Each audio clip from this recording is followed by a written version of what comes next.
Ok, ya vamos a entrar, chicos. Sí, gracias.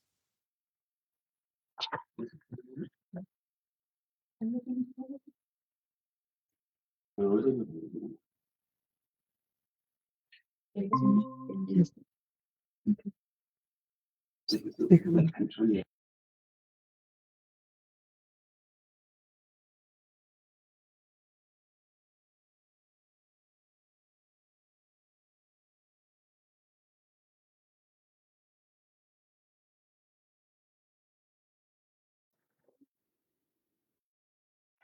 Doctor, buenos días. Compañeros, buenos días. Buenos días, buenos días. En el Meet le comento que solamente estamos las personas que vamos a llevar la reunión y que toda la transmisión se está haciendo en vivo por Facebook. Ajá, entonces allí va a tener toda la gente mucha expectativa, mucha convocatoria y seguramente habrá preguntas. Ya me comentaba su equipo del compromiso que tiene ahorita, que va a ser poco el tiempo. Entonces solamente pediremos las preguntas, seleccionaremos las relevantes o las que más se reiteran y se las haremos llegar a través de su equipo para que nos dé respuesta. En cuanto esté la respuesta, también las vamos a publicar en el Face, para que los compañeros sepan que usted va a estar atento a sus preguntas y va a poder resolverles seguramente algunas inquietudes que van a surgir. Agradecida de antemano de que esté con nosotros, de verdad. Sí, les agradezco. Salió una reunión a mediodía, a las 11 o a las 12. A las 12. Entonces nos está convocando la subsecretaria, tenemos que asistir. Si no, nos quedábamos un poquito más. Sí, lo sé, Doc, lo sé que lo tenía agendado, pero también sé que los imprevistos llegan y eso no se planea. Esos llegan y hay que atenderlos. Muy bien, pues le agradezco. No, Doc, no hay de qué. ¿Puede decirle a Ari que ya dé en vivo para que empecemos? Dile aquí, a ver, bien. Sí, gracias, presidente. Ya está mi cama. Me dice presidente cuando ya. Ya le me diga cuando ya.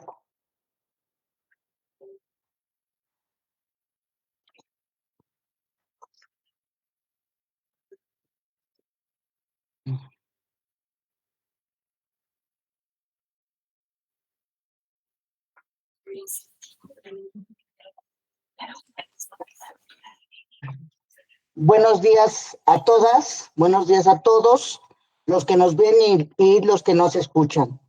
Primero que nada, yo quiero comentarles el cordial saludo del doctor Magdaleno Reyes Ángeles, director general de Servicios Educativos Integrados al Estado de México. También el cordial saludo del profesor Eduardo Martínez Castro, coordinador académico y de operación educativa de este organismo. Al doctor Mars Arriaga Navarro, nuestro agradecimiento y nuestra bienvenida y gratitud por atender este llamado. Sabemos de su agenda, es complicado agendarlo, muchas las actividades que tiene, sin embargo, va a estar con nosotros. El doctor, ahorita les van a leer la semblanza del doctor, que es él la mandó muy básica, y estaremos trabajando con él la estrategia denominada reformulando el liderazgo del supervisor y del director escolar.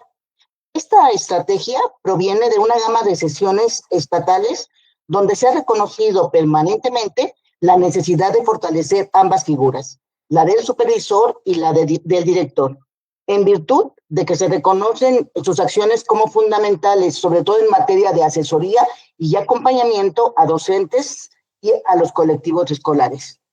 Por ello se consideró que los profesionales que mayormente abonan en este propósito serían los titulares de las direcciones y parte de sus equipos, pues fueron estos los responsables de liderar la construcción de un modelo educativo como el que representa la nueva escuela mexicana.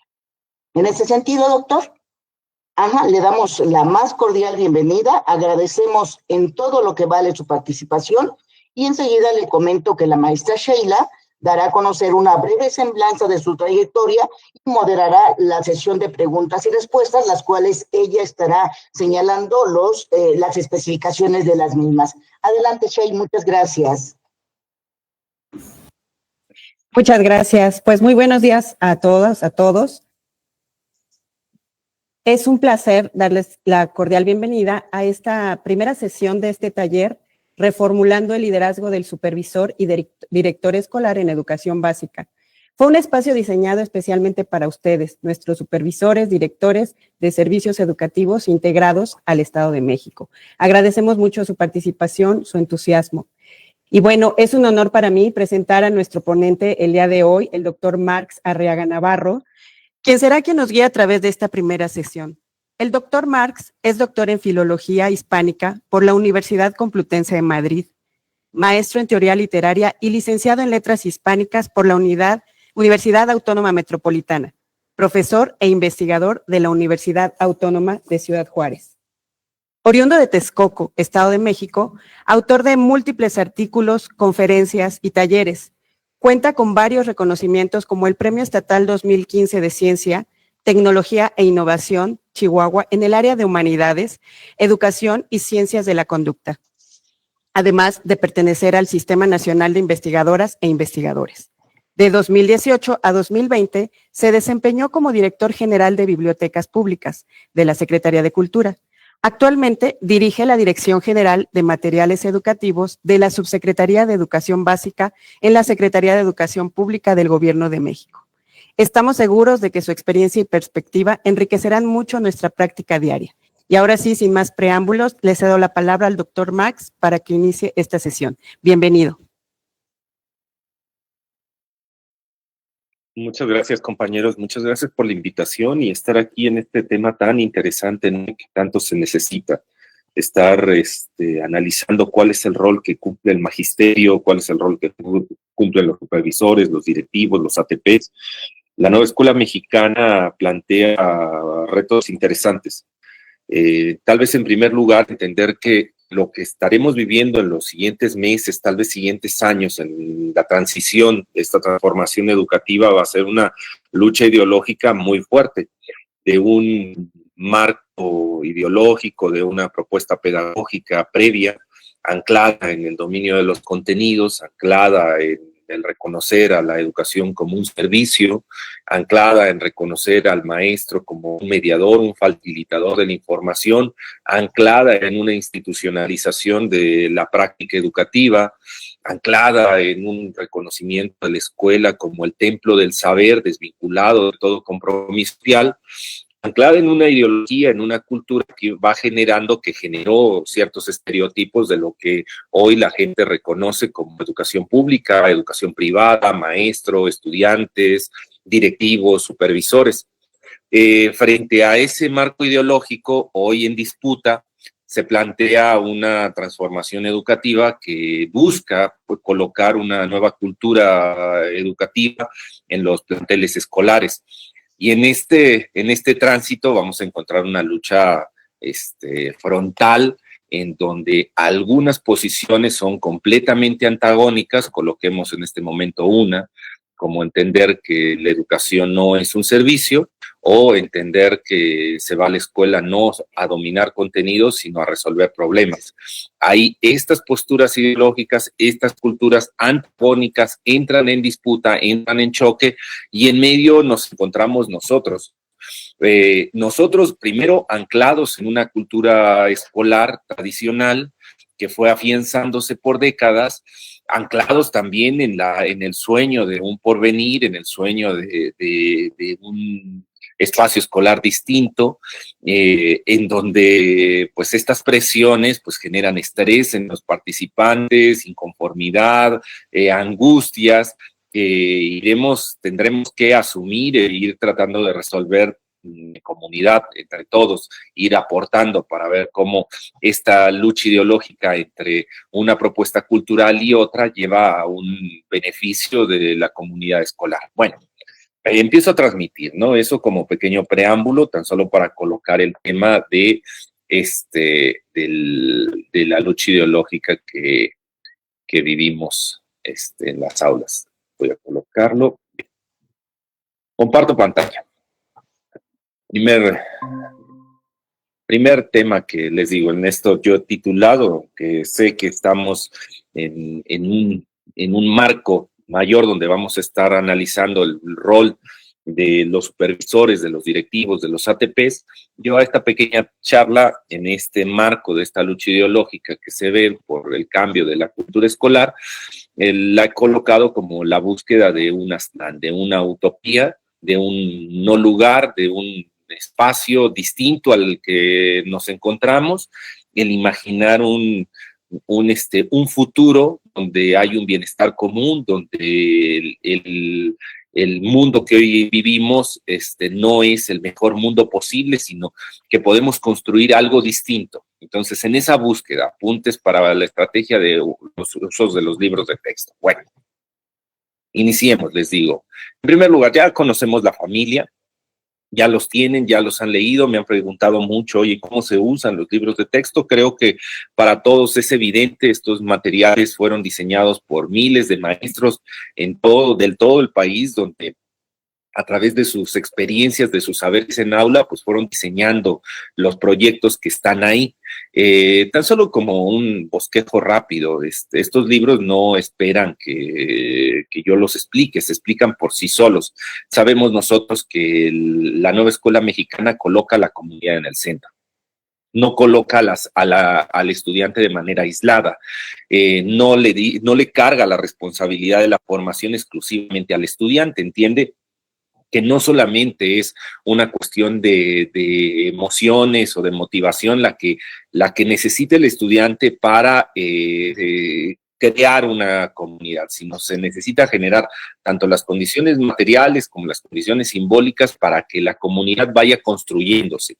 Y esto no es solamente con esfuerzos aislados, con pequeños esfuerzos o la suma de pequeños esfuerzos, sino es en el trabajo solidario, corresponsable, en donde no es una persona de manera aislada la que se coloca en la espalda a la comunidad y la saca adelante, sino es en el trabajo corresponsable donde todos participan. Entonces sabemos que en esta familia, al colocar a la comunidad en el centro, aparece el trabajo por proyectos comunitarios como el corazón de los desarrollos que suceden al interior del centro escolar. Eso nos lleva a que, bueno, pues el corazón de esta familia son los libros de proyectos, donde tenemos 3 tipos de proyectos. Proyectos de aula, donde los participantes son los agentes, los actores que están al interior del aula. Proyectos escolares, donde el proyecto supera las barreras del aula y se convierte en un proyecto escolar donde participan otros actores, ya sea a nivel multigrado, donde diferentes estudiantes de diferentes grados participan en el desarrollo del proyecto, o de otros actores de la administración del centro escolar, ¿no? Como directivos, el bibliotecario, los ATPs, los supervisores. Y por último, los proyectos comunitarios, donde se rompen las barreras de la escuela, los muros de la escuela, y el proyecto se abre para incluir a tutores, a cronistas, a agentes culturales de la comunidad, a adultos mayores. Entonces, estos 3 libros contienen cada uno, dependiendo del grado escolar, más o menos un poco más de 20 proyectos cada uno, donde el maestro va a seleccionar el proyecto dependiendo su territorio, las necesidades, el problema que va a resolver, el conflicto que va a resolver. Alrededor de estos 3 libros, de estos libros de proyectos, dependiendo también en el caso de secundaria, cambia un poquito la familia, no son tantos los proyectos, no son tantos los libros, pero sigue existiendo ese corazón que es el libro de proyectos. Nos encontramos otros materiales. Primero hablemos rápido del libro sin recetas. El libro sin recetas es el análisis pedagógico, didáctico, político, antropológico, cultural de lo que sucede en el centro escolar.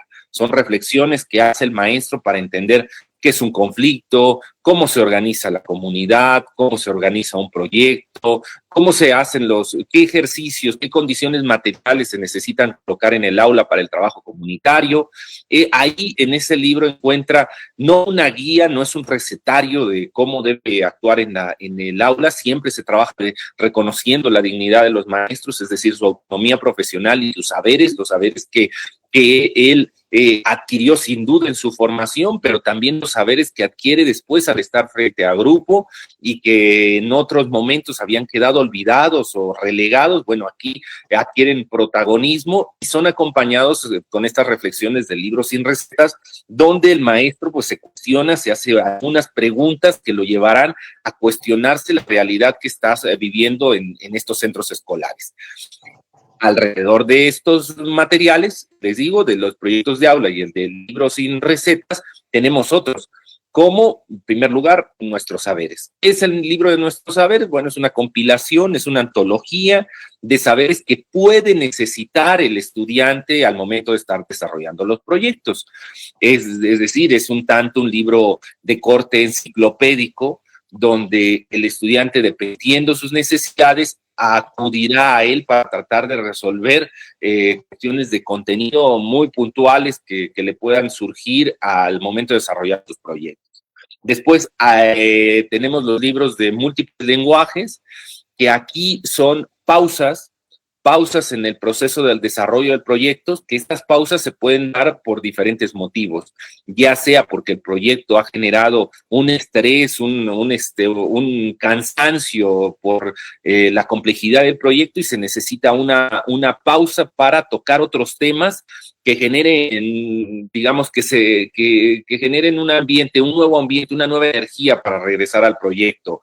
O también una pausa cuando las comunidades al interior del aula no han logrado hacer su trabajo de manera coordinada o no han logrado desarrollarlo a la par todas las comunidades del aula, y el profesor necesita un tiempo para que las comunidades se pongan al día, las comunidades que se han quedado rezagadas en el desarrollo de los proyectos. El libro de múltiples lenguajes da la oportunidad de que aquellas comunidades que han avanzado, que han logrado llegar, ir cumpliendo con las etapas de los proyectos, puedan detenerse a hacer lecturas, hacer reflexión sobre las lecturas que están ahí en los libros de múltiples lenguajes, y mientras que las comunidades que no habían logrado desarrollar ciertas etapas, pues puedan hacerlo y vuelvan otra vez a quedar a la par, ¿no? Todas las comunidades del aula.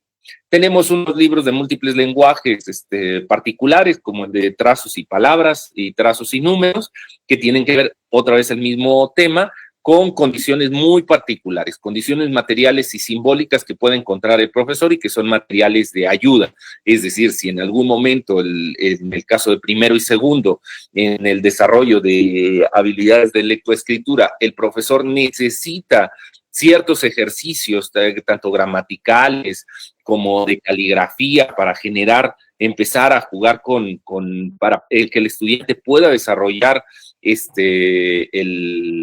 la cuestión de la lectoescritura, pues bueno, esos libros vienen a acompañar. ¿Por qué digo esto? Bueno, pues pareciera que esto podría ser una cuestión mecánica, y es la reflexión a la que quiero irme rápido en esta lucha ideológica que estamos viviendo. Al estar nosotros anclados en una cultura tradicional donde se nos insistía en el dominio de los contenidos, en las pruebas estandarizadas, en la certificación, el profesor, tanto como los estudiantes, estamos acostumbrados a que, bueno, tenemos los libros y lo que tenemos es que cumplir con ellos. Hay que ir desarrollando las etapas del libro, hay que ir cumpliendo con los ejercicios, viendo los resultados para la certificación. Y en este caso los materiales pues, no fueron diseñados de esta manera, los se diseñaron para hacer efectiva la autonomía profesional, que implica que cada uno de los docentes, dependiendo la lectura de la realidad, dependiendo los conflictos que hay en el aula, pues tomen decisiones y seleccionen aquellos proyectos o aquellos materiales que van a resolver los conflictos que hay en su momento.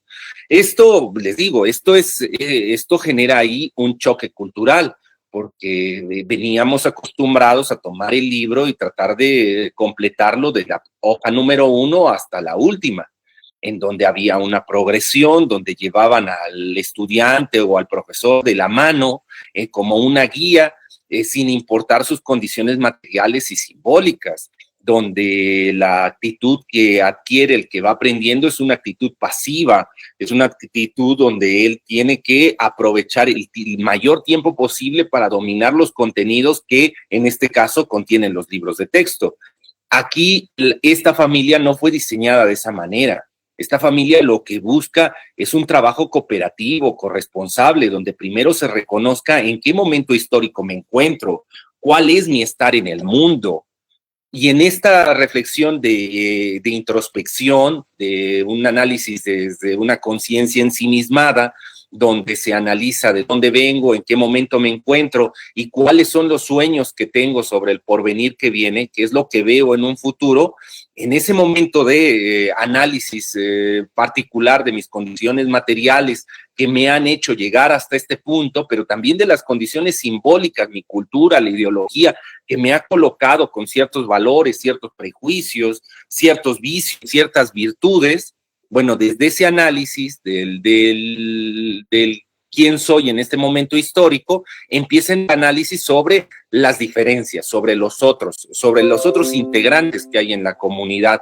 Y desde ahí se empieza a trabajar de manera corresponsable al reconocer cuáles son los conflictos que me afectan y cuáles son los conflictos que afectan a los demás integrantes de la comunidad, para que entre todos coloquemos aquellos conflictos que son prioritarios, que son necesarios de ser tocados, para desde ahí ir construyendo los trabajos por proyectos que resuelvan o que den cuenta de aquellos conflictos.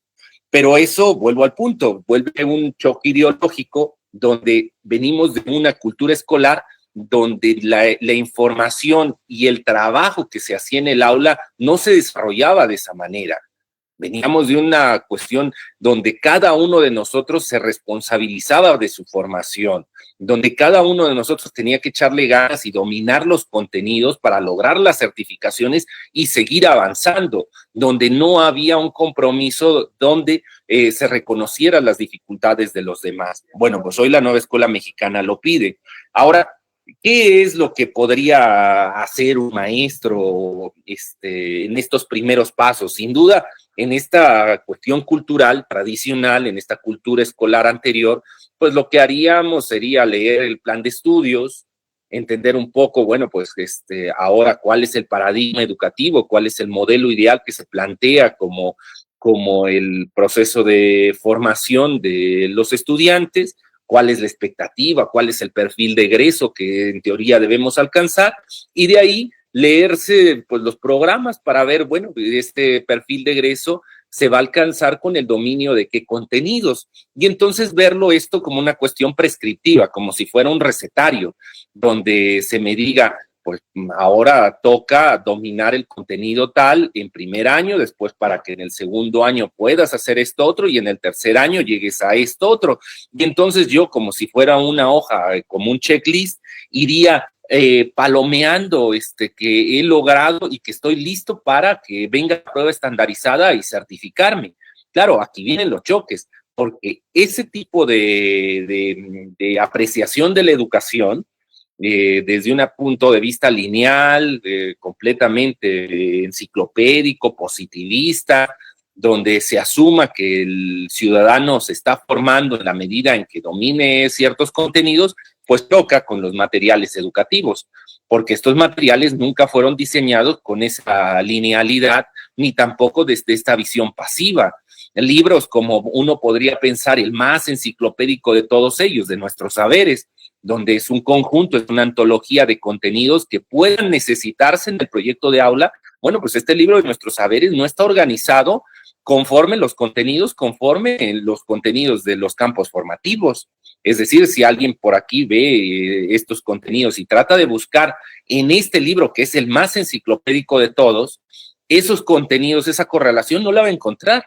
No están ordenados por campos formativos esos contenidos, no están ordenados según el programa de estudios, tampoco están ordenados conforme a los proyectos, es decir, no es de que veamos, si bien no es nuestro saber, está organizado conforme al programa de estudios, entonces me imagino que debió ser los proyectos los que están organizados para responder a aquellos, y me imagino que el libro de proyectos está dividido en campos formativos, que sí es verdad.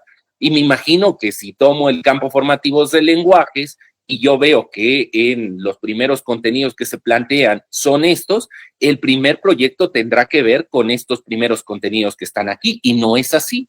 No es así. Los proyectos tampoco fueron organizados para que de manera secuencial se desarrollaran. ¿Por qué se hizo de aquella manera? Para evitar que se utilizara el libro como si fuera una muleta y donde el maestro coartara él solo su autonomía profesional, su posibilidad, su derecho al ejercicio de la autonomía a través de su planeación, de su programa analítico, lo coartara por la simplicidad o lo prescriptivo de los materiales. En este caso, los libros de texto no responden directamente a los contenidos del programa de estudios de manera secuencial, porque no buscan homogeneizar la educación, no buscan decirle al maestro en todo el país se tienen las mismas condiciones materiales y simbólicas para entonces abordar los proyectos en esta secuencia, ¿no? Estos proyectos abordan ciertos contenidos planteados en los programas y en los campos formativos, ¿sí? Algunos los tocan de manera prioritaria, otros contenidos se tocan de manera secundaria y a través de los más de 60 proyectos se abordan determinados contenidos y se hacen trabajos interdisciplinarios ahí donde no solamente el proyecto de campo formativo del lenguaje, los contenidos son del campo formativo del lenguaje, es decir, el maestro tiene la oportunidad de codiseñar porque hay huecos al interior del proyecto para que él pueda, a través de su autonomía profesional y de su codiseño, adaptarlos a las necesidades, a las realidades que está viviendo sus territorios y desde ahí hacer ese codiseño y que esta familia se adapte a la realidad que vive. Pero claro, aquí vienen las grandes dificultades y es ahí donde nosotros como autoridades educativas, como funcionarios, como supervisores, como ATPs, como directivos, pues tenemos que ver cuál es nuestra función, porque si bien el maestro, a través de su autonomía, pues tiene que estar haciendo lectura de la realidad de los actores que ahí participan, nosotros también tendremos que hacer otro tipo de lectura de la realidad y otro tipo de acompañamiento. Entonces, digamos que la primera tentación que tendría el maestro es utilizar estos documentos que estamos viendo de manera prescriptiva y decir como si fuera un recetario, bueno, pues ahora toca este contenido, ya lo tengo, palomita. Ahora toca este otro, palomita. Y ver la relación que hay de estos contenidos con los libros de texto, pero ya colocamos aquí en el escenario que esa relación no va a ser sencilla. Nosotros en su momento sacamos ahí a través de un consejo técnico escolar, una sábana donde se veía la relación de los contenidos con ciertos proyectos, pero esa sábana no es exhaustiva. El mismo maestro cuando lea los proyectos o los está leyendo, los está llevando a la práctica, verá que hay contenidos que se abordan en ese proyecto de manera tangencial que puede él darle mayor protagonismo al modificar ciertas etapas de ese proyecto, porque sus necesidades así lo tienen. Entonces, los materiales, tanto el programa, el plan de estudios, como los libros de texto, no fueron diseñados como recetarios, sino buscan una postura activa de los maestros. Bien, ahora, esto nos lleva a esto que voy a colocar rápido, tan solo para ver a nivel cultural las implicaciones que tiene todo esto que estamos diciendo. Nosotros veníamos o estamos colocados en un sistema con ciertas condiciones materiales que hacen que se requiera cierto tipo de ciudadanía.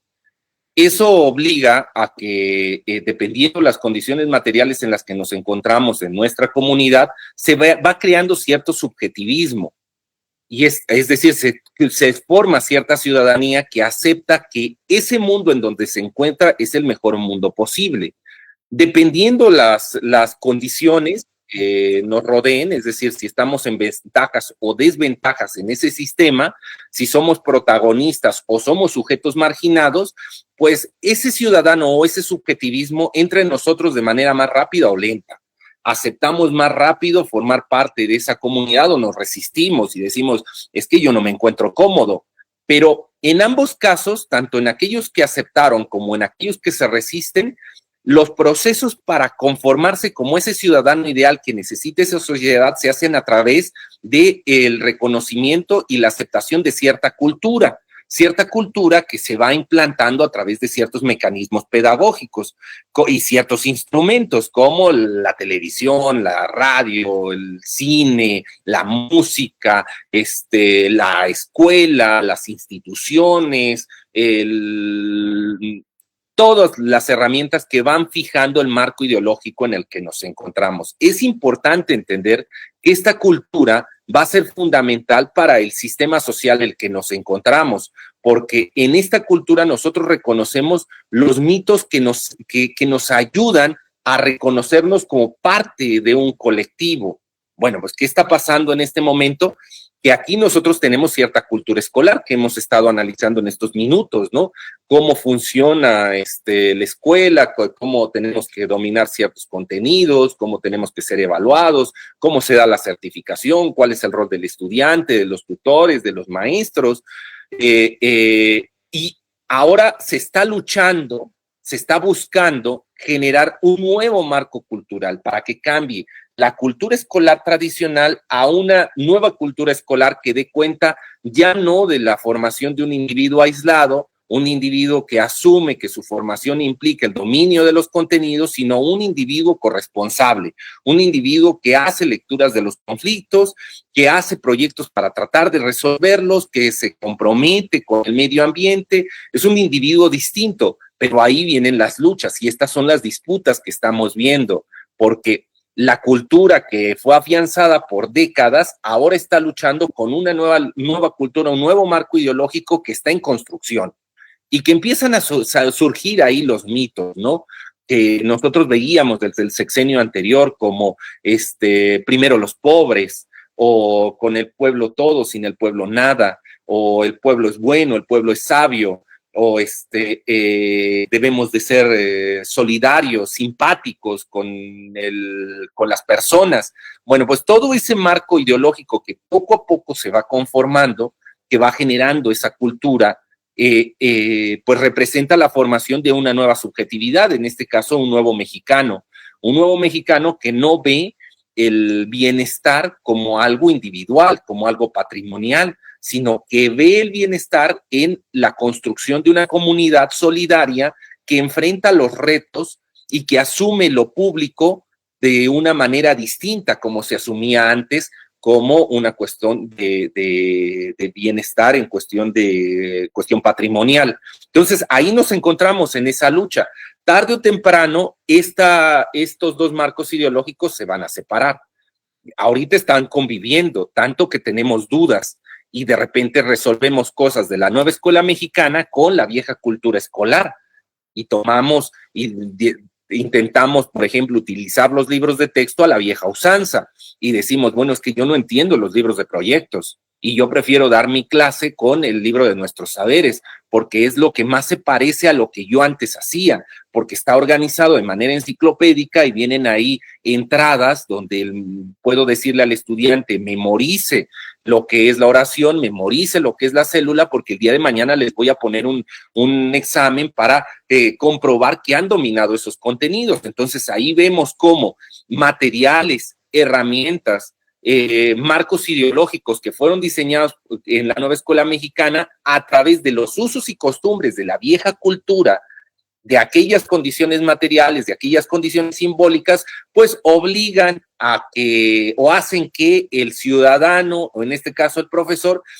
ocupe las viejas prácticas para entender lo nuevo. Pero bueno, tarde o temprano, las rupturas van a ser más claras. Ya hoy empezamos a ver eso, ¿no? Y empezamos a ver que nada tiene que ver la vieja cultura del desarrollo de habilidades, del discurso gerencial, donde se colocaba al frente la innovación, el éxito, el emprendimiento, la calidad, el liderazgo. Nada tiene que ver esa cultura planteada en la educación como un producto, donde se lucraba en la educación y se conformaban cierto capital humano que era el que necesitaban las empresas en su relación laboral. Nada tiene que ver eso con la cultura del humanismo mexicano, donde no se generan estas competencias entre los sujetos para alcanzar certificaciones, en donde no se asume que la naturaleza es un capital y que ese capital puede ser transformado en un capital económico, se puede lucrar con ella,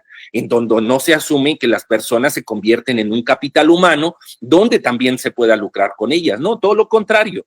La cultura del humanismo mexicano y de la nueva escuela mexicana es antagónica a aquella cultura, y entonces cada vez es más evidente que está en esta lucha, en esta disputa, en donde los mitos y los prejuicios de ambas no se pueden mezclar, y donde dicen, bueno, es que no encaja la formación de un individuo líder frente a la comunidad que plantea la nueva escuela mexicana, donde no encaja el cómo el individuo va construyendo su mundo al dominar los contenidos según la vieja escuela mexicana frente a la construcción de comunidad solidaria que plantea el humanismo mexicano, en donde nada tiene que ver las metas planteadas en aquella cultura con el dominio de los contenidos, con las crisis y los conflictos que se reconocen en los territorios y cómo en comunidad se asumen desde el humanismo mexicano y la nueva escuela mexicana. Es decir, poco a poco los principios ideológicos de uno a otro se empiezan a ver como antagónicos, donde es agua y aceite y no va a ser fácil mezclarlos. Tanto que cuando vemos productos culturales como podrían ser los libros de texto y vemos los libros de las anteriores familias y vemos los de la familia mexicana y vemos que es un cambio radical, es el cambio más radical que ha tenido el libro de texto en México desde que se conformó en los años 50 y cómo fue evolucionando hasta el 2022, que tuvimos el gran cambio. Vemos cómo sí hay un cambio ideológico de entender esos materiales. Ya no tenemos los libros por asignatura, y aunque en algunos momentos hubo por campos formativos, ya no tenemos, o por áreas de estudio, que se parecen a esto de campos formativos, no se abordan de la misma manera, porque aquí el corazón no es la cuestión enciclopédica, sino es la resolución de problemas. Y entonces vemos cómo son antagónicos, y aunque el maestro intente utilizar los libros como los utilizaba antes, la nueva cultura de la nueva escuela mexicana choca con ello, y entonces él se ve frustrado. Y él puede tomar el libro de nuestros saberes y decir, bueno, pues con esto voy a hacerles un examen. Sí, pero no le va a dar el libro porque no fue diseñado de esa manera, no viene ni siquiera organizado para que él pueda de manera coherente hacer una progresión de los contenidos para poder hacer desde ahí su examen. No se analizó de esa manera, se vio más como si fuera un almanaque, donde aparecen los contenidos desordenados. Bien, tiene que ver más con las necesidades del sujeto en cierto momento, pero no con una cuestión de dominio de contenidos. Entonces, veremos cómo poco se distancian esas culturas y en esta lucha se encuentran ambas. Pero ahora, y aquí, con esto quiero llegar a ustedes, ¿no? Como reflexión sobre reformular estos liderazgos que hay en supervisores, directivos, ATPs. Un tema fundamental que para hacer este tránsito de la vieja cultura hacia la cultura de la nueva escuela mexicana es entender la autonomía profesional, ¿no? La autonomía profesional es el corazón de la nueva escuela mexicana y es, digamos, que el vínculo más tangible, real con el humanismo mexicano. El humanismo mexicano se abre como la gran filosofía, la gran cultura sobre este nuevo ciudadano, de la transformación del México. Pero ya aterrizado en el plano filosófico, en el plano cultural, la nueva escuela mexicana viene a dar los fundamentos ideológicos de ese humanismo mexicano, porque desde la formación de esa ciudadanía en las escuelas se van generando esos principios de lo que después el humanismo mexicano a nivel social se desarrolla. Entonces ahí en las aulas donde empieza esa conformación de ciudadanía. Y les digo, el corazón de la nueva escuela mexicana es la autonomía profesional, que implica que el reconocimiento de la dignidad de las personas, en donde de manera digna yo te reconozco con todas tus implicaciones, con todas tus condiciones materiales y tus condiciones simbólicas. Es decir, te reconozco desde tu cultura, desde tu lengua, desde tus saberes, y te reconozco con tus condiciones materiales que te rodean, con tus condiciones económicas, con tus condiciones laborales, con tus condiciones familiares, con tus condiciones geográficas. Y desde ese reconocimiento no te pido que cambies, no te pido que te conviertas en algo distinto, sino valoro lo que eres desde la dignidad. O sea, te reconozco como un sujeto digno. Entonces, la autonomía profesional es ese derecho que se adquiere en el caso de la nueva escuela mexicana para que ningún sujeto esté por encima de los demás, sino que todos puedan participar en la construcción de comunidad de manera solidaria. Y esto es fundamental porque choca con la otra ideología donde se colocaba un perfil de egresos, donde se colocaba un estudiante ideal, un maestro ideal, un ATP ideal, un supervisor ideal, un director ideal, sin evaluar las condiciones materiales y simbólicas de cada una de las personas. En este caso no, hay ese rechazo o esa selección o esa idealización de los actores, sino se reconocen desde su realidad. Bueno, pero para lograr hacerlo, aquí vienen los grandes problemas, porque esto no solamente es de voluntad, de que alguien decida, bueno, pues voy a trabajar desde la dignidad con los demás. Sí, pero ¿cómo vas a reconocer lo demás en ellos? O sea, ¿cómo vas a lograr identificar cuáles son las cualidades que lo diferencian de ti? Entonces es ahí donde se necesita ir reconociendo ciertos puntos para que podamos hacer aquella lectura de la realidad. Yo en este caso voy a colocar 4, que son fundamentales para hacer esta lectura de la realidad. Las condiciones económicas, las condiciones políticas, las condiciones culturales y las condiciones pedagógicas de los sujetos que participan en la construcción de esa comunidad. Claro, siempre iniciando desde el yo. O sea, primero, ¿cuáles son mis condiciones materiales? ¿Cuáles son las condiciones políticas que han generado mis condiciones materiales? ¿Cuáles son las condiciones ideológicas, los prejuicios que han generado mis condiciones económicas? Y cómo, pedagógicamente, cómo se fue fijando esos prejuicios, esa cultura sobre mis condiciones económicas. En la medida en que yo aborde estas 4 categorías, aborde lo económico siempre como lo principal, que ahí van a estar las condiciones materiales, y después vaya desmenuzando cómo esas condiciones materiales se implantaron a través de un mecanismo político, a través de una cultura y a través de unas herramientas que hicieron que yo me convenciera que esas condiciones materiales son las que me merezco, las que son naturales a mí. En la medida en que yo dé cuenta de ello, voy a entender cuál es mi estar en el mundo, por qué soy quien soy. Y después podré analizar quiénes son los diversos en mi comunidad, quiénes son los que han quedado marginados de estos privilegios y estas desventajas que yo tengo por este sistema económico y el sistema político-cultural que fijó esos prejuicios en mí. Entonces, desde ahí voy a poder identificar al resto de mi comunidad y el poder observar ahí las diferencias que tienen unos con otros, los puntos de encuentro, y entonces, después de todo ese análisis de reflexión interna, de autorreflexión y de reflexión sobre los otros, podrán aflorar los conflictos. los conflictos reales que tienen cada uno de los actores que están en la comunidad de aula. Y después de que surjan los conflictos, podremos colocar una agenda comunitaria para tratar de resolver esos conflictos entendidos como problemas de la comunidad, en donde surjan proyectos para tratar de abordarlos.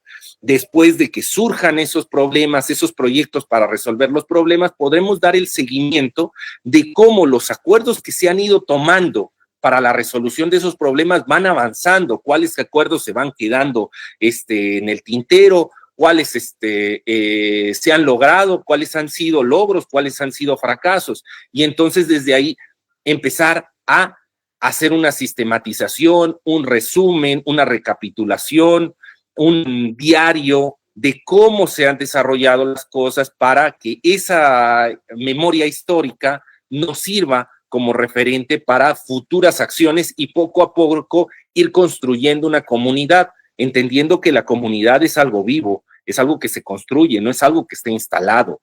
Los espacios están instalados, pero la comunidad no está instalada en esos espacios. Ahí hay colectivos y ese colectivo solo se construye como comunidad en la medida en que de manera corresponsable convierten ese espacio en su territorio. Y eso lo hacen a través de un marco ideológico, donde se apropian del espacio a través, pues, de la cultura que tienen, de sus gustos, de sus costumbres, y lo van haciendo su casa. En la medida en que pasa eso, en que los sujetos se convierten en unos agentes culturales que convierten el espacio en un territorio a través de la cultura, entonces se construye comunidad. Pero así como se construye comunidad, también se destruye, porque en la medida en que ese territorio desaparece, se expropia y se dice, ya no se tiene, por ejemplo, las plazas públicas para hacer comunidad, ya no se tienen los mercados, ya no se tienen las bibliotecas, ya no se tienen las escuelas, ya no se tienen los patios de la iglesia, porque ahora son espacios privados, ya no son espacios públicos. Entonces la comunidad que se había apropiado de ese espacio y que se le ha negado, pierde sentido, pierde sus vínculos comunitarios y desaparece. Entonces las comunidades son vivas, son entes que se están construyendo y que también se destruyen o desaparecen.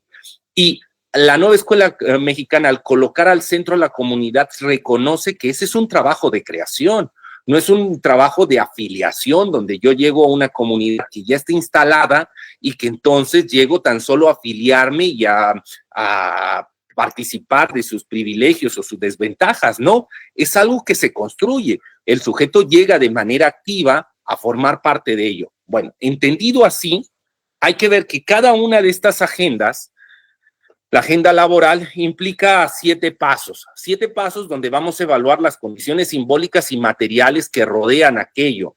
El primer paso es la lectura de la realidad, donde en este caso desde lo económico veo cuál es mi realidad, cuál es mi estar en el mundo, en este momento histórico en el que me encuentro, siempre haciendo análisis de retrospectiva. ¿Cuál es la realidad en este momento? ¿En qué condiciones materiales me encuentro? ¿Cuáles son mis privilegios y mis desventajas?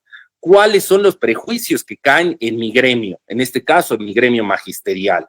¿Cuáles son mis condiciones materiales? Si estoy en precariedad laboral. ¿Cuáles son mis ventajas? ¿Cuáles son mis privilegios? Y después de eso, empezar a ver imposibles viables. Es decir, al analizar mis condiciones económicas, empiezan a salir los conflictos que hay en ellos, ¿no? Y entonces empiezan a salir las grandes frustraciones. El ver que mi gremio, pues, no recibe tiempo extra. El ver que mi gremio no recibe apoyos para la formación y en especial una formación que tenga que ver con los problemas reales que vivo, como podría ser esto, las condiciones materiales en las que me encuentro. O sea, veo que en otros gremios pues reciben tiempo extra, tienen vacaciones dignas, tienen formación sobre ciertas temáticas, pero aquí veo que la formación, por colocar un tema en general, está centrada en el plano pedagógico y didáctico, que sin duda generan tal vez ciertos conflictos, pero que los conflictos profundos en mí, que tienen que ver con mi situación material, pues no se abordan, porque, por ejemplo, nadie me ha hablado de la ley federal del trabajo, de por qué las vacaciones fueron una conquista social, o el tiempo extra es una conquista social, o el salario implica la dignificación de las personas. No me han explicado cómo se lucra con el trabajo de las personas, cómo se convierte el capital natural en un capital económico y cómo en esa transformación de la naturaleza en capital económico los sujetos lucran con ella, cómo funciona el lucro. Todas esas cosas, al hacer esa lectura desde lo económico de mi gremio, de mi estar en este mundo, empiezan a surgir esos conflictos. Y de ahí empiezo a soñar un mejor lugar, un mejor territorio. Es decir, he reconocido los conflictos que hay aquí, pero ¿cómo podrían resolverse? ¿Qué tendría que hacerse para que se cambiara? Y entonces veo a un futuro y sueño un porvenir donde esos imposibles que hay hoy, como por ejemplo, pues lo que decíamos, que el gremio tuviera una remuneración de sus tiempos extras, de la planeación que hacemos, de las evaluaciones, de las tareas, de los trabajos extraescolares, pues fueran remunerados. Hoy parece un imposible, pero puede ser viable. Podría ser viable en la medida en que cambiaran las condiciones ideológicas y que la misma sociedad valorara el trabajo del maestro y dijera, claro, que se requiere de remunerarse ese tiempo extra. Bueno, entonces empiezo a soñar el futuro y cómo estos imposibles que hoy tenemos, como esto, tener una dignidad a través de la remuneración económica, podrían ser viables. ¿Para qué se necesita ese sueño, ese porvenir? Es fundamental porque es el no lugar, es el Aztlán al que queremos alcanzar, es ese lugar dorado, añorado, donde no están los problemas que hoy tengo, para que después de que yo pueda soñar en ese mejor mundo posible, en ese mejor territorio posible, donde sin duda parto de un bienestar individual, pero donde se contrasta inmediatamente con otros imposibles viables a través de las academias, de los consejos técnicos escolares, de los mismos tratos en el día a día con los actores que hay en el centro escolar, del trabajo que hacen los supervisores, los ATPs, en reconocer los sueños de porvenir que tienen las personas en los centros escolares y empezar a generar esos espacios para que estos actores puedan apropiarse de ellos a través de estos sueños y poder exteriorizar para que entonces se pueda construir una ruta comunitaria donde los sueños que el colectivo, que todavía no es comunidad, porque tan solo han compartido el sueño, pero no se han apropiado del espacio, no lo han convertido en su territorio, no han hecho de ese lugar donde en algún momento los reunió para compartir estos sueños del porvenir, ese espacio se convirtiera en su casa, en su hogar. No se han apropiado de ellos, pero el compartir estos sueños, estos imposibles viables, da la posibilidad de la construcción de una ruta comunitaria en donde no participe de manera aislada el sujeto tratando de cumplir el sueño que tiene del porvenir, sino que en la medida en que lo exteriorizó y que lo compartió con otros y escuchó los sueños del porvenir de los otros, se genera una ruta donde se seleccionan aquellos sueños que entre todos, en este trabajo solidario corresponsable, valdría la pena transitar. Y empiezan ahí las acciones. ¿Cuáles son los compromisos que vamos a tener para llevar a cabo la ruta comunitaria? Y sin duda, en estas acciones es cuando surge entonces la planeación. Es cuando entonces, después de tener estos sueños del porvenir, los sujetos se acercan a los contenidos del programa sintético y ven cómo esos contenidos planteados en esos campos formativos pueden servir como pilares para las acciones que se van a desarrollar como proyectos para la resolución de estos problemas que se han identificado. Y entonces ahí surgen los libros de texto como ese aterrizaje en una cuestión tangible, en una cuestión ya real de cómo aquellos contenidos que planteaban la posibilidad de desarrollar un mundo en el que no nos encontramos, donde se resuelven ciertos problemas que hemos identificado, bueno, pues ya de manera de acciones como proyectos, ¿cuál de aquellos proyectos pueden ayudar? Y entonces, ¿qué viene ahí? La cuestión del codiseño. Ni los contenidos planteados en el programa sintético, ni los libros de texto van a poder encajar como guante en los sueños del porvenir que los colectivos pedagógicos, los consejos técnicos escolares, las academias, los centros escolares, las supervisiones de zonas se tengan. Ninguno va a encajar como guante, se va a necesitar adaptar. ¿Por qué no van a encajar? Porque aquellos sueños del porvenir están territorializados. Tienen que ver con marcos ideológicos y marcos culturales muy particulares, tienen que ver con ese sueño del porvenir que da cuenta de los conflictos de cada espacio, de cada centro escolar, de cada uno de los actores que ahí participan. Entonces, en estas acciones, no solo es encontrar el engarce entre el sueño del porvenir y los contenidos del programa sintético y los libros de texto, sino cómo estos contenidos van a tener que ser adaptados al censurarse algunos y colocarse nuevos, al tomar un proyecto de libro de texto y adaptarlo a estas necesidades planteadas en los planes en los programas analíticos, entonces en este trabajo de generar estas acciones. Después de ello, ¿qué más acciones vendrán? Pues ya el desarrollo de los proyectos para después empezar con los logros y los fracasos que se fueron llevando a cabo y se sistematice generándose una memoria histórica. En este caso hablamos del lado económico, pero también tendríamos que hablar de la cuestión política que genera esas condiciones materiales económicas, de las condiciones culturales, ideológicas, que legitiman estas condiciones económicas y de los mecanismos como la cultura y el ámbito político logró afianzar las condiciones económicas de los participantes de esa comunidad, siempre entendiendo que esta agenda laboral no solamente es sobre mí, no es una cuestión ensimismada, sin duda parte del reconocimiento del yo, o sea, arrancamos de ahí, pero después va hacia el reconocimiento de las otredades.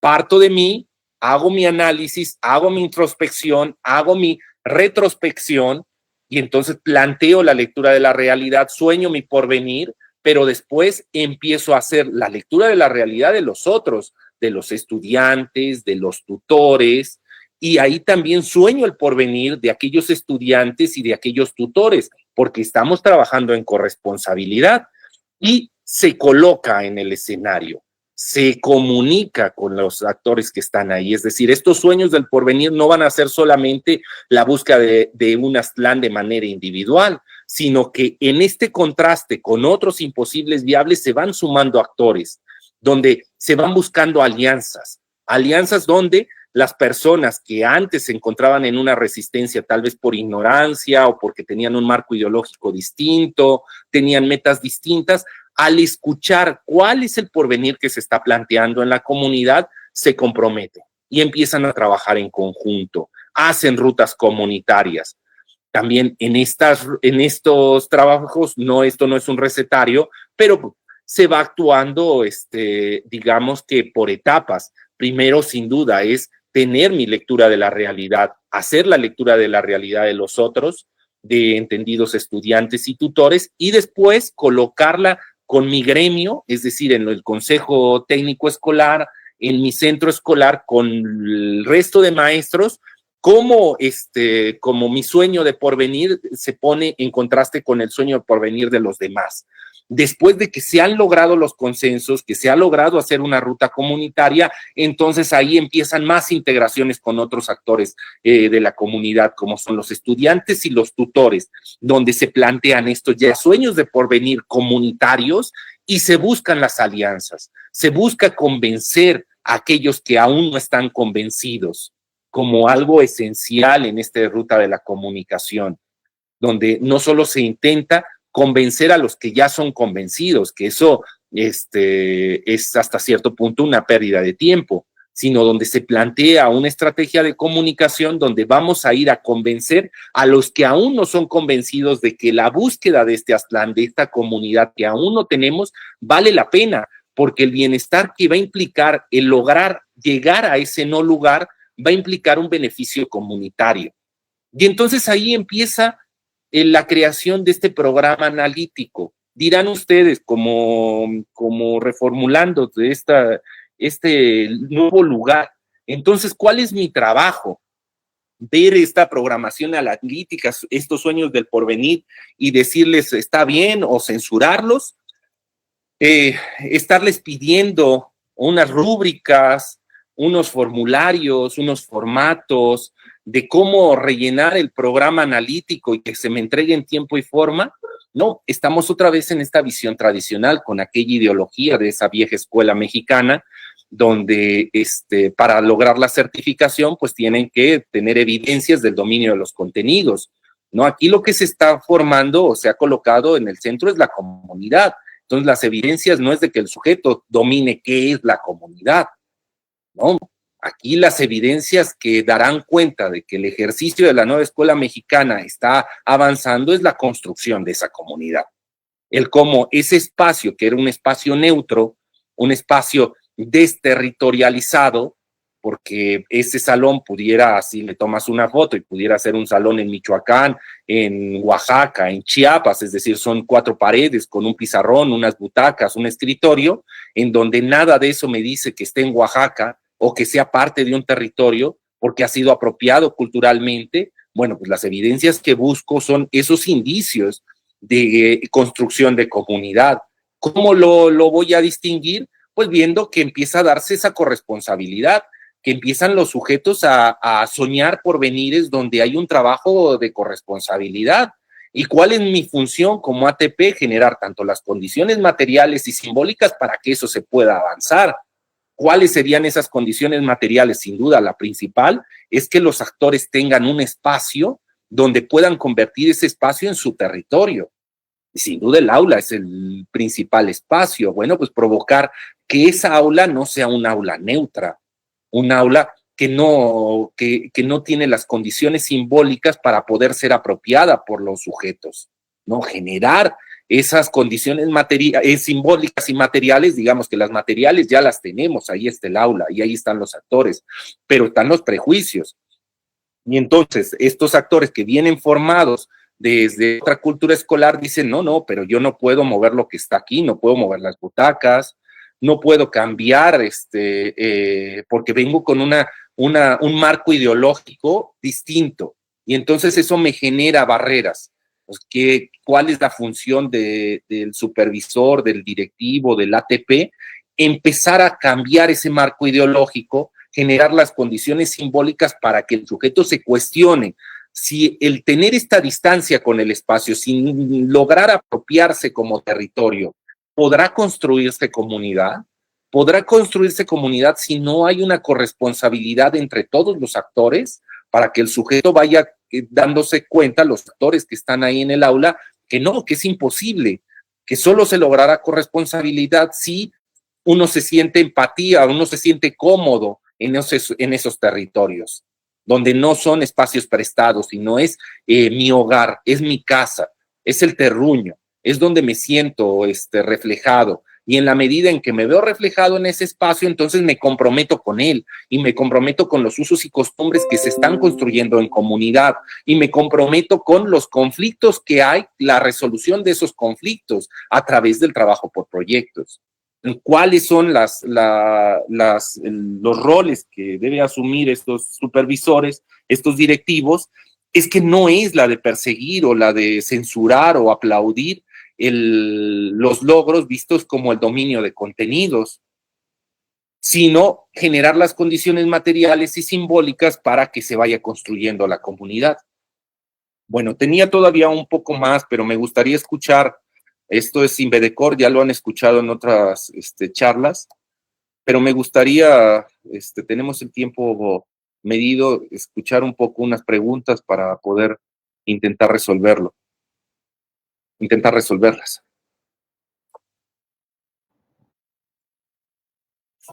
Muchísimas gracias, doctor Marx, por su elocuente intervención. Le invitamos ahorita a la audiencia a participar activamente en nuestro chat, en donde nuestro equipo académico puede recibir estas preguntas para hacérselas llegar a nuestro ponente. Aquí estamos atentos en el chat, si son tan amables, y se las hacemos llegar.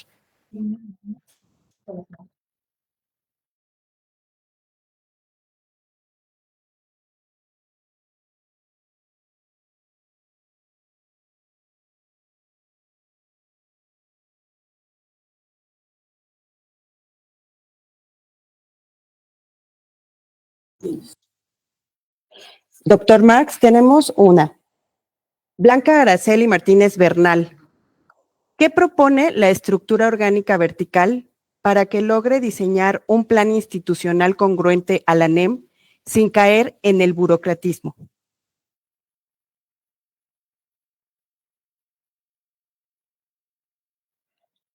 Buenísimo, buenísimo.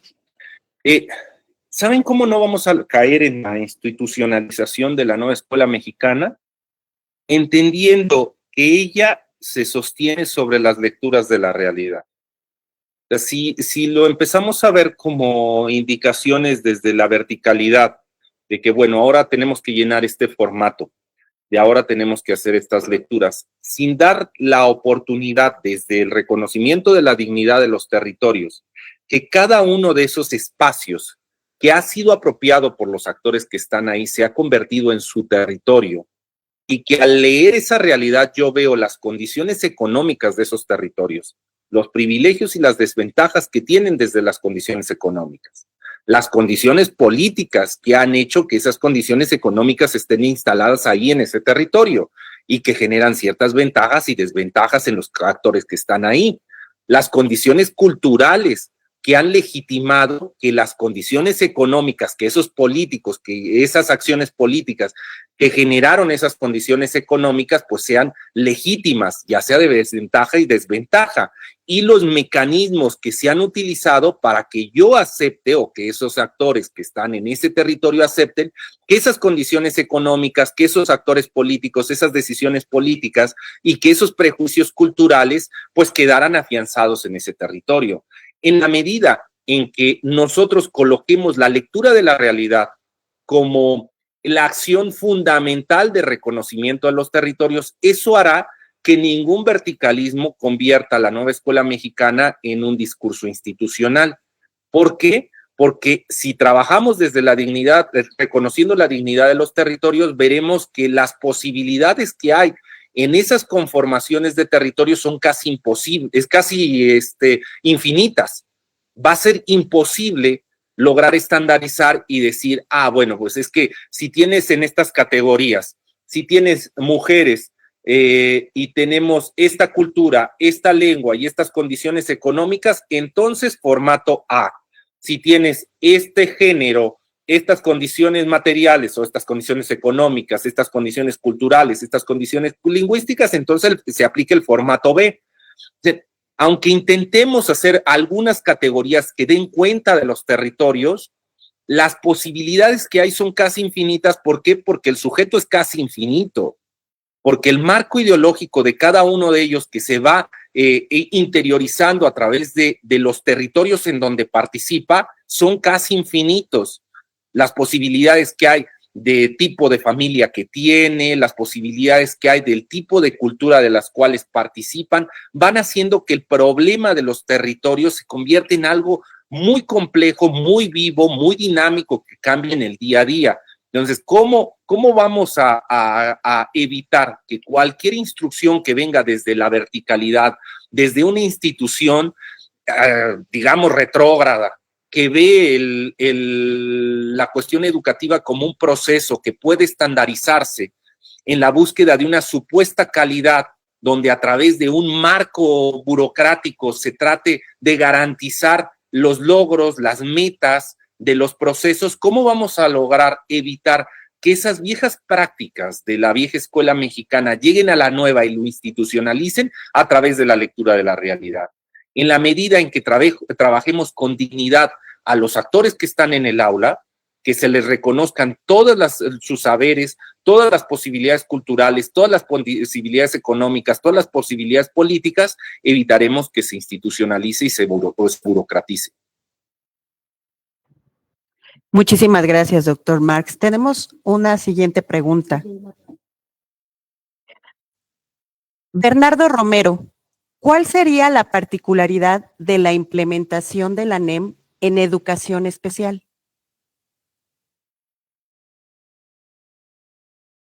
Está buenísima la pregunta, ¿no? Porque tiene que ver con esta cuestión de la dignificación, de la otredad, de la no estandarización, de esta lectura de la realidad, digamos que visto desde esa perspectiva, la nueva escuela mexicana genera un marco tanto pedagógico como didáctico para que en ningún sector que se pueda considerar como una minoría o una mayoría tenga hegemonía frente a otros, sino que todos puedan ser evaluados, analizados desde sus realidades. Y en donde tanto los materiales educativos como las políticas educativas, las cuestiones presupuestales, se tengan que adaptar a las necesidades de cada uno de estos territorios. Es decir, colocó aquí el tema, mientras que en la otra respuesta colocaba la lectura de la realidad como el factor que dará cuenta de la no burocratización de la nueva escuela mexicana, aquí el reconocimiento de la dignidad de los actores y el trabajo sobre la defensa de la dignidad de los actores dará cuenta de que todas las posibilidades puedan ser contempladas.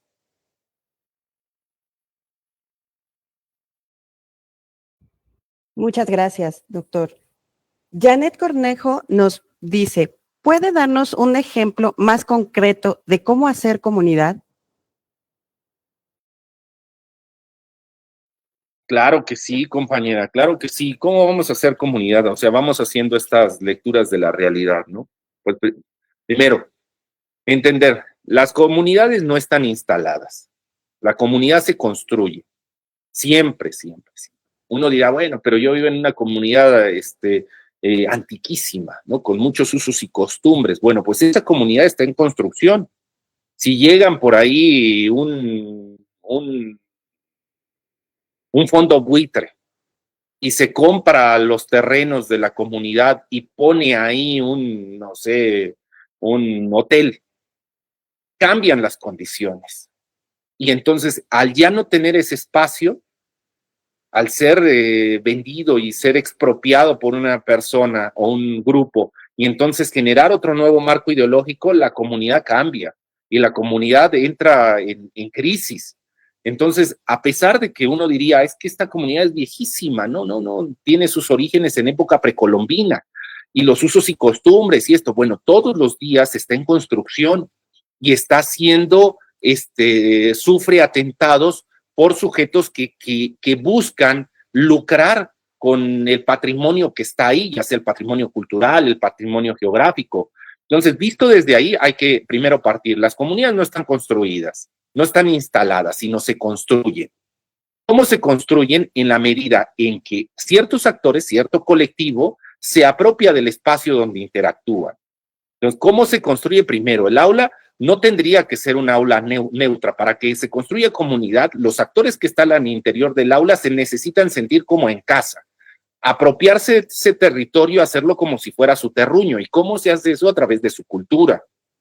¿Cultura de quién? De cada uno de ellos, porque podríamos aquí jugar con los prejuicios de la cultura mexicana, pero hay que entender desde la dignidad a los actores que participan, y cada uno de ellos fue recibiendo una cultura en particular. Sin duda tenemos un marco social que nos involucra dentro de un gran territorio que es la República Mexicana y que pueden generarse ciertos prejuicios culturales, pero no estamos hablando de eso, estamos hablando del reconocimiento de la dignificación de las personas. Eso implica que cada uno se va a reconocer desde la cultura en la cual fue formado en el plano familiar. Y entonces, desde esa ideología que él tiene, empieza a participar en la conversión del espacio escolar en el territorio escolar que los ha unido como comunidad. Y ahí, como contrato social, empieza la mediación.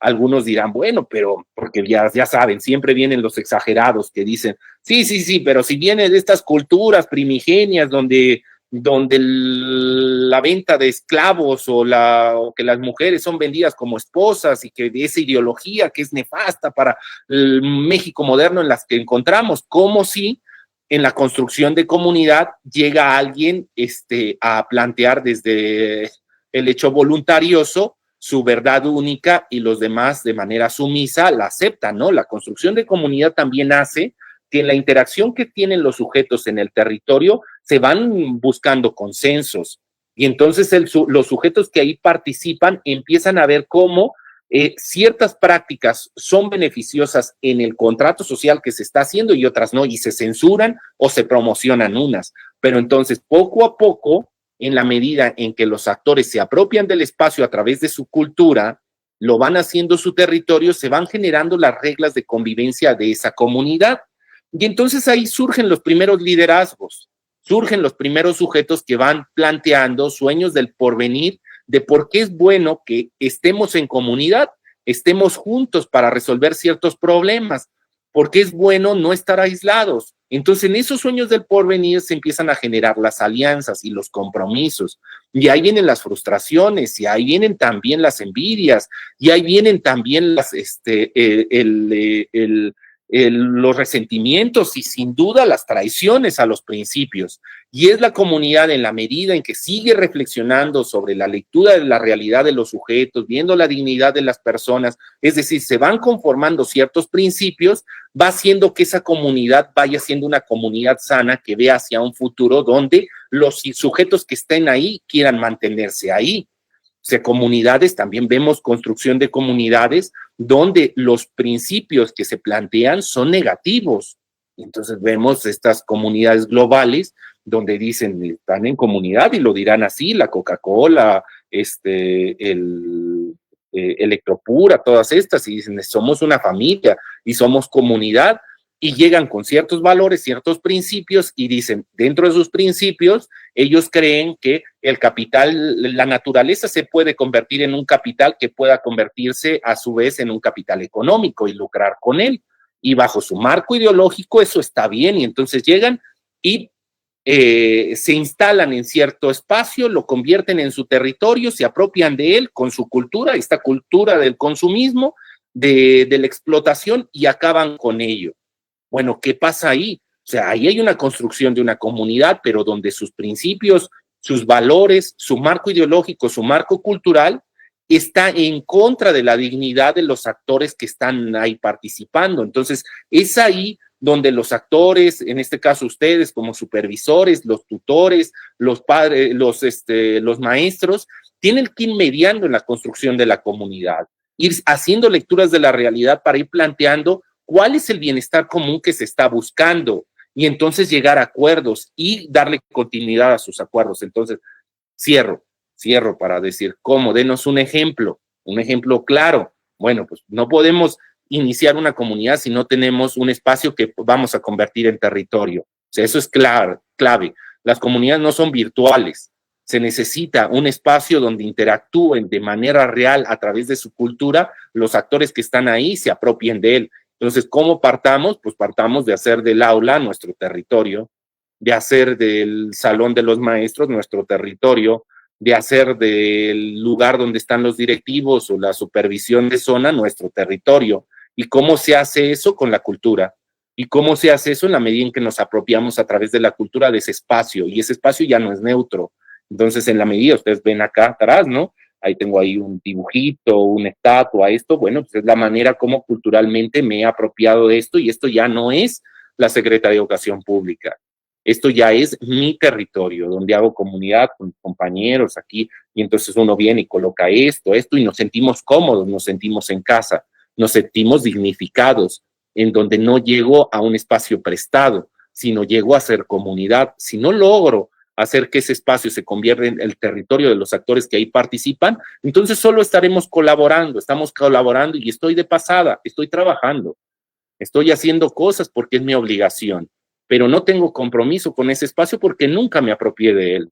Pues, ¿qué busca la nueva escuela mexicana? Esos compromisos, y entonces se le pide a los actores, aprópiense de los territorios, aprópiense de la escuela. Para eso están los proyectos, para la apropiación cultural de los espacios y la defensa de esos espacios ya convertidos en territorios. ¿Cómo voy a defender yo un espacio que no es mío? Imaginen, yo llego a la escuela tal como maestro y yo digo, no, sí, pero yo soy texcocano y mi cultura es otra, y aquí me tocó la clave y aquí estoy de paso y vengo, doy mis clases. Claro, el día de mañana dicen, pues, por la cantidad de estudiantes, este centro se convierte en un centro CONAF. Y yo sé que cuando pasa eso, después de que se convierte la escuela en centro CONAFE, que no pasa mucho en las zonas urbanas del Estado de México por la cantidad de niños, pero sabemos que eso pasa en las zonas rurales. Sabemos que después de eso se va a convertir se van a perder las plazas, porque no va a haber ya cuando se jubilen los compañeros, cuando va a desaparecer esa plaza, porque ya no es una escuela regular. Y también nosotros sabemos que el tránsito de una escuela regular a una escuela CONAFE, por la cantidad de estudiantes, no es a la inversa, es decir, ese centro CONAFE no se va a convertir en escuela regular, eso nunca pasa, siempre pasa lo contrario.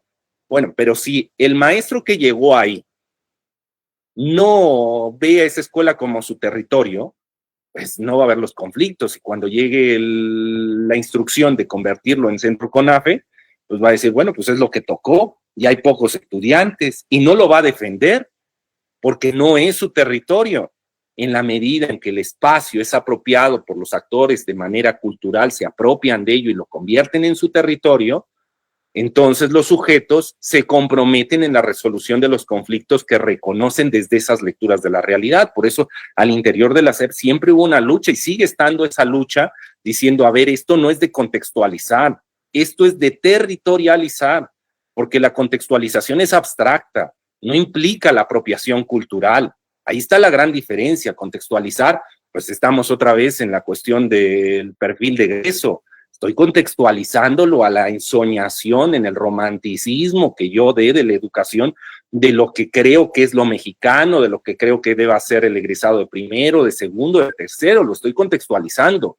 No, la territorialización es un concepto completamente distinto, que tiene que ver con apropiaciones culturales, con cómo el sujeto convierte el espacio en su hogar, en su terruño, y lo convierte en su territorio. Muchas gracias, doctor Marx. Tenemos otras preguntas que se las haremos llegar, las estamos recuperando del chat y se las haremos llegar a nuestro ponente. Posteriormente las publicaremos en esta misma red social. En este momento, quiero cederle nuevamente la palabra a la doctora Micaela para que nos brinde un mensaje de cierre y agradecimiento. Sí, doctor, antes que nada, pues agradecerle de verdad. A veces le he escrito y tarda en leerme y hazme que escribe ya 2 meses después porque su agenda es así, ¿no? Entonces, yo ya estoy acostumbrada y bueno, de todas maneras me gusta mantener contacto con usted. Ajá. Amén de ello, sé que su agenda es cargada, ahorita mismo ya lo están esperando para otra reunión, ¿verdad? Entonces, le agradezco mucho, le agradezco infinitamente. Con usted hice comunidad para hacer libros de texto, de la nada. Cuando empezamos con la pandemia y muchos nos enfermamos y muchos seguimos e intentamos ir construyendo una familia que fuese distinta, contrastante con las que tenían atendiendo al modelo educativo. Entonces, agradecerle que nos haya hecho el espacio. Recordarle que usted es nuestro conferencista y que cierra, ojalá su agenda pronto nos diga cuándo puede hacerlo. Ajá. Le vamos a hacer llegar las preguntas porque esto generó bastante inquietud, entusiasmo por su participación y seguramente habrá muchas. Ajá. Usted nos hizo favor de enviarnos la presentación, al igual que bajemos el video, descarguemos el video, lo vamos a acompañar de la presentación para que de alguna manera esté presente en esto que hoy nos compartió y que es tan importante porque efectivamente quienes trabajamos cerca de ustedes, las luchas y las maneras de pensar entre ustedes como que no han sido muy compaginadas, muy complementarias, ¿no? Sino que a veces se ven contrastes y diferencias entre esto y entiendo, como usted lo dijo, que es parte de hacer comunidad. No siempre vamos a estar de acuerdo. Sin embargo, los consensos se tienen que dar. Y hay propósitos que de alguna manera son comunes y es a donde queremos llegar, ¿no? Entonces, un agradecimiento enorme, doctor. Le haremos llegar las preguntas, esperaremos su agenda, que nos diga su equipo cuándo cierre usted con la conferencia. Y muchísimas gracias. No le quitamos más su tiempo porque la subsecretaria lo va a regañar porque va a llegar tarde. Sí, muchas gracias, Doc. Y yo me comprometo a iniciar la siguiente charla con la respuesta de todas las preguntas que ustedes tengan.